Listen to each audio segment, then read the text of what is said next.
This is All India Radio, Shillong, the Northeast News Bulletin read by Rahul Chatterjee. Here is an announcement. With the new Omicron variant of coronavirus causing concern, we appeal to our listeners to be vigilant and to get fully vaccinated and help others, including children between 15 and 18 years, to get vaccinated. Please continue to follow these 3 simple steps to stay safe. Wear a face mask. Maintain 2 gaz ki duri for social distancing. Focus on hand and face hygiene. For any COVID-related information and guidance, contact national helpline numbers 011 23 97 80 46 and 1075. And for Meghalaya, helpline numbers are 14410 and for emergency 108. And now, the news in detail. In Manipur, BJP National President J.P. Nadda released the party manifesto at Imphal yesterday, and the manifesto highlighted the party's commitment to protect the territorial integrity and preserve the rights of indigenous people of Manipur. Providing 2 free LPG cylinders to all PM Ujjwala beneficiaries annually, giving 1 employment opportunity in tourism sector, different financial benefits to those working in various sectors, establishment of All India Institute of Medical Sciences in Manipur are some of the promises mentioned in the manifesto.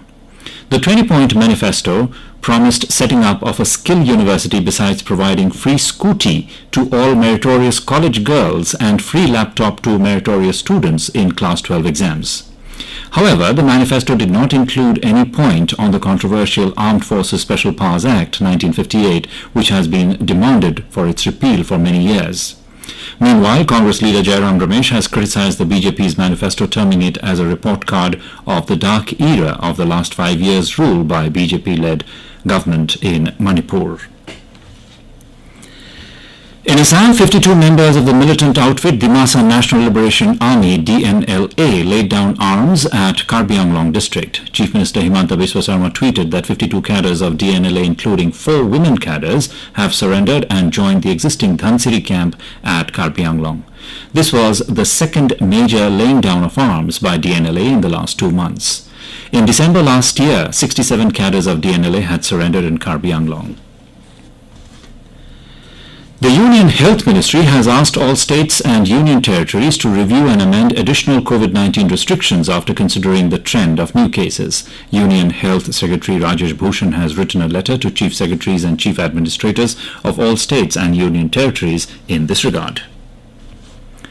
In Manipur, a net of 13,203 voters have been added to the electoral rolls during the continuous updation, taking the total electors to 20,48,169. Voting to elect new members of the 12th Manipur Legislative Assembly will be held in 2 phases on the 28th of this month and 5th of March. Moreover, a total of 600 all-women polling stations will be established in the state for the upcoming polls. Chief Electoral Officer Rajesh Agrawal said that 265 candidates are in the fray in both phases of elections. Among them, 56 candidates have criminal antecedents.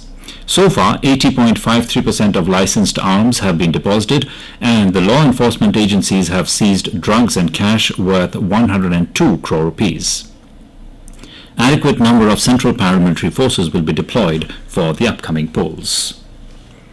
And Meghalaya Chief Minister Conrad Kesangma yesterday laid the foundation stone for the construction of Sip Singh Memorial Government Higher Secondary School at Nongstoin in West Khasi Hills District in the presence of Education Minister Lakman Rimbui, Nongstoin MLA Macmillan Birsat and other officials. Started in 1857 and later taken over by the state government in 1976, the school has been neglected in terms of infrastructure for decades. 4.47 crore rupees was sanctioned for the new school building, and it is expected to be completed within a year. On the same day, the Chief Minister also inaugurated the General Nursing Midwifery School at Nongstoin, which will offer a diploma in GNM nursing.